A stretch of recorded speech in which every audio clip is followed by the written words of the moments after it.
सबसे बड़े आशिक रसूल पाक सल्लल्लाहु ताला अलैहि वसल्लम के जो गुजरे हैं वो सैयदना सिद्दीक़ अकबर रज़ी अल्लाह ताला अन्हु है। सैयदना सिद्दीक़ अकबर रज़ी अल्लाह ताला अन्हु का मकाम, उनकी शान बहुत बुलंद है। हजरत सैयदना सिद्दीक़ अकबर रज़ी अल्लाह ताला अन्हु रसूल पाक सल्लल्लाहु ताला अलैहि वसल्लम से बहुत ज्यादा मोहब्बत करते थे। एक मर्तबा जंग के मौके पर, वो भी जंगे बद्र था, कुफ्फारो मुशरिकीन की तरफ से हजरत अबू बकर के बेटे जंग करने के लिए आए थे और रसूल पाक की तरफ से हजरत सैयदना सिद्दीक़ अकबर थे। जब हजरत अबू बकर के बेटे ईमान ले आते हैं, फिर एक दिन बात होने लगी तो हजरत अबू बकर के बेटे ने अर्ज किया, ऐ मेरे अब्बा हुजूर, लड़ाई के दिन मेरी तलवार आपकी गर्दन तक पहुंच गई थी, लेकिन मैंने आपको बाप समझकर नहीं मारा था। इतना सुनने के बाद हजरत अबू बकर ने इरशाद फरमाया, ऐ मेरे बेटे अब्दुल रहमान, सुनो सुनो, लड़ाई के दिन तुम्हारी तलवार मेरे गर्दन तक आ गई थी। तुमने तो मुझे अपना बाप समझ करके नहीं मारा था, लेकिन अगर लड़ाई के दिन मेरी तलवार के सर के नीचे तुम आ जाते तो उस वक्त मैं तुम्हें अपना बेटा नहीं समझता, बल्कि रसूल पाक का दुश्मन समझ करके तेरी गर्दन को उड़ा देता। जिंदाबाद जिंदाबाद। आपको मैं बताना ये चाहता हूँ, जो मोमिन होता है उसके नजदीक सबसे ज्यादा अजीज, सबसे ज्यादा प्यारा वही होता है जो अल्लाह वाला होता है। आओ हदीस की रोशनी में सुनो, मेरे आका इरशाद फरमाते हैं, ला युमिनु अहदुकुम हत्ता अकूना अहब्बा इलैहि मिन वालिदिही व वलदिही वन नासी अजमाइन। मेरे आका इरशाद फरमाते हैं, तुम में से कोई उस वक्त तक मोमिन नहीं हो सकता है जब तक के उसके नजदीक मैं, उसके औलाद, उसके माँ बाप और तमाम लोगों से ज्यादा प्यारा न हो जाऊं, सबसे ज्यादा महबूब न हो जाऊं। आओ हजरत अबू बकर सिद्दीक को देखो, उन्होंने मौका आने पर यह साबित कर दिया है कि मेरे नजदीक सबसे ज्यादा अगर कोई महबूब है तो रसूल पाक है। और इसी हदीस से ये बात साबित हो जाती है कि जो मोमिन होगा वो सबसे ज्यादा रसूल पाक से मोहब्बत करेगा, रसूल के दीन से प्यार करेगा। और जो आदमी रसूल से सही मानों में प्यार नहीं करता है, रसूल के दीन से उल्फत नहीं रखता है, तो हकीकत में मोमिन कभी भी नहीं हो सकता है, बल्कि वो कुछ और कभी भी हो सकता है। इसलिए कि मोमिन के लिए सबसे ज्यादा रसूल पाक से मोहब्बत करना होगा। इसीलिए किसी शायर ने कहा है, मोहम्मद की मोहब्बत दीन हक की शर्त अव्वल है। मोहम्मद की मोहब्बत दीन हक की शर्त अव्वल है। इसी में हो अगर खामी तो सब कुछ नामुकम्मल है, इसी में हो अगर खामी तो सब कुछ नामुकम्मल है। आओ जरा देखो, मोहब्बत के बगैर कुछ होने वाला नहीं है। मोहब्बत अगर सीखना है तो सहाबा से सीखो, मोहब्बत सीखना है तो ताबईन से सीखो, मोहब्बत जानना है तबे ताबईन से सीखो, मोहब्बत का दर्स लेना है आइम्मा मुज्तहिदीन से सीखो। और करीब के जमाने में अगर मोहब्बत का पैगाम सीखना है तो आला हजरत के दर पे आ जाओ। और इरशाद फरमाते हैं, दिल है वो दिल जो तेरी याद से मामूर रहा, दिल है वो दिल जो तेरी याद से मामूर रहा, सर है वो सर जो तेरे कदमों पे कुर्बान गया। क्या कहने, जिंदाबाद हजरत 200 साल के अंदर आला हजरत जैसा कोई आशिके रसूल नहीं गुजरा, उनसे ज्यादा बड़ा कोई आलिम और मुफ्ती नहीं गुजरा। आला हजरत इमाम अहमद रजा खां फाज़िले बरेलवी के नाम से ये जलसा मंसूब है। और पैगाम आला हजरत कॉन्फ्रेंस में आप लोग आए हुए हो तो ये पैगाम लेकर के जाओ कि जब भी जिस्म में जान बाकी रहे तो सबसे ज्यादा रसूल पाक से मोहब्बत करना, इसलिए कि जिंदगी मुस्तफा के सदके में मिली है, तो जिसके सदके में जिंदगी मिली है तो जिंदगी उसे के नाम कर दी जाए, जिंदगी उसी के ऊपर कुर्बान कर दी जाए, तभी आपकी जिंदगी कामयाब होगी। आओ जरा देखो आला हजरत इमाम अहमद रजा खां फाजले बरेलवी की शख्सियत क्या है। और एक चीज आप ये भी सुन लीजिए कि शख्स, लोग, आदमी, इंसान तो रोज पैदा होते हैं, सुबह शाम पैदा होते हैं, रातों दिन पैदा होते हैं, लेकिन शख्सियत कभी कभी पैदा होती है।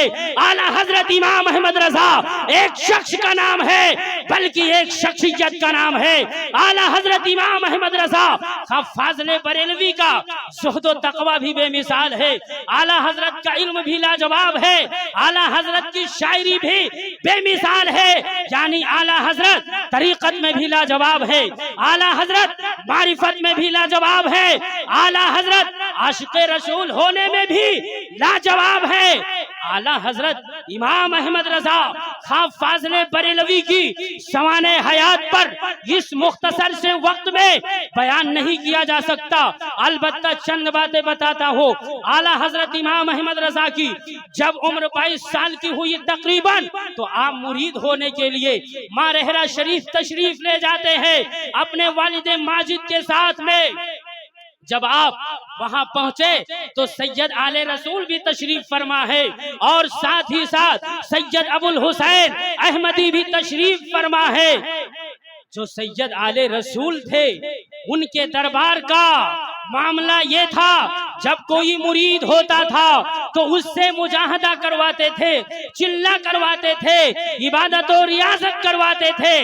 लेकिन जब आला हजरत पहुंचे हैं तो मुरीद होते ही आपको खलीफा भी बना लिया है और तमाम चीजों की इजाजत भी दे देते हैं। सैयद अबुल हुसैन तशरीफ फरमा थे, उन्होंने अर्ज किया, हुजूर आपके दरबार की खुसूसियत ये है कि जब कोई आता है मुरीद होने, आप उसे मुरीद करते हैं और उससे चिल्ला करवाते हैं, आप इबादत और रियाजत करवाते हैं। लेकिन एक बरेली के अहमद रजा आए हैं तो आपने इनको मुरीद होते ही आपने इनको खलीफा भी बना लिया है और तमाम सिलसिलों की इजाजत भी दे दिया है, और आदो वज़ाइफ का भी आपने फरमान जारी कर दिया है। आखिर वजह क्या है, बात समझ में नहीं आती। अब तक के जितने लोग आए सबसे आपने चिल्ला कराया, सबसे इबादत करवाई, सबसे रियाजत कराई, लेकिन बरेली का अहमद रजा आया तो आपने मुरीद करके आपने बहुत कुछ अता कर दिया।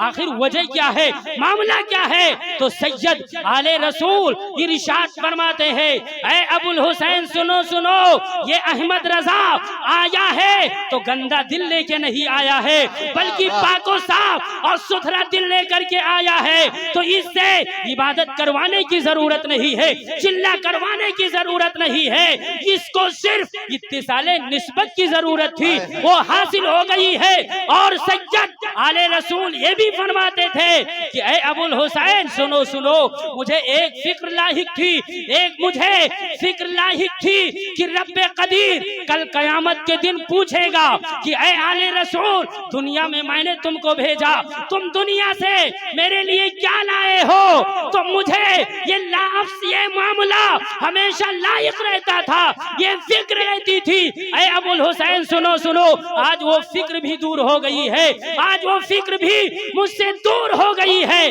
अगर कल कयामत के दिन रब्बे कदीर पूछेगा, ऐ आले रसूल तूने मेरे लिए दुनिया से क्या लाया है, तो मैं कह दूंगा अहमद रजा लाया हो। अब बताना ये चाहता हो कि आज के लोगों को नाज होता है अपने पीरों पर, लेकिन आला हजरत के पीर को अपने मुरीद आला हजरत पर नाज था।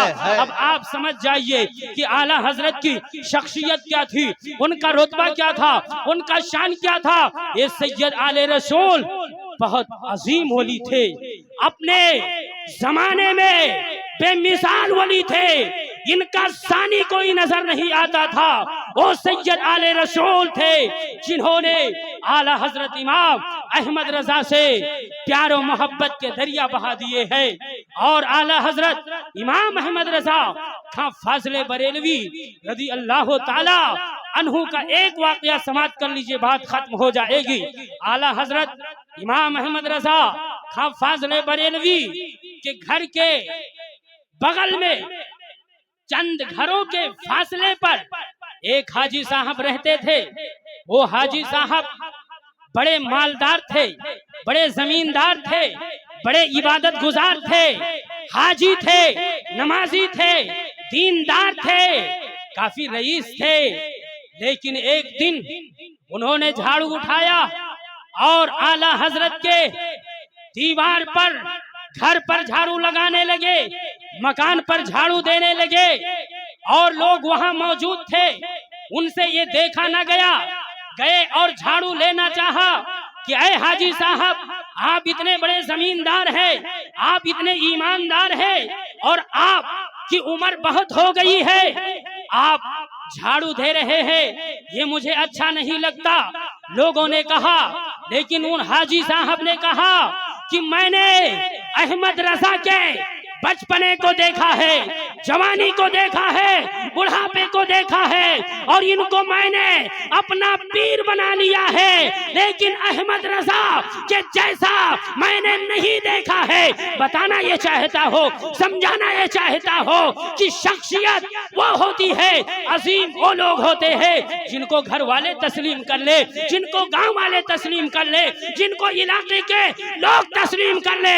वरना बहुत सारे लोग ऐसे जुब्बा साफा में घूमने वाले नगर नगर, डगर डगर, करिया करिया और तमाम जगह पर घूमते रहते हैं, लेकिन अंदर कैसे है ये कोई नहीं जानता। अगर किसी की सही मानों में पहचानता कोई है तो जो साथ में रहता है वो जानता है। तो आला हजरत का जहां डंका ये बजता था, अफ्रीका और एशिया, यूरोप में, अरबो अजम में, मक्का मुकर्रमा में, वहीं पे आपके तकवा और तहारत का लोहा आपके गांव वाले भी मानते थे, आपके मोहल्ला वाले भी मानते थे। यही वजह है कि कहने वाले ने कहा, सब उनसे जलने वालों के गुल हो गए चिराग, सब उनसे जलने वालों के गुल हो गए चिराग। अहमद रजा की शम्मा फरोजा है आज भी। और आप जानते हो आला हजरत आशिके रसूल गुजरे हैं, उनकी शायरी को पढ़ोगे तो आप यकीनन ये महसूस करोगे कि ये कोई आम आशिके रसूल नहीं है।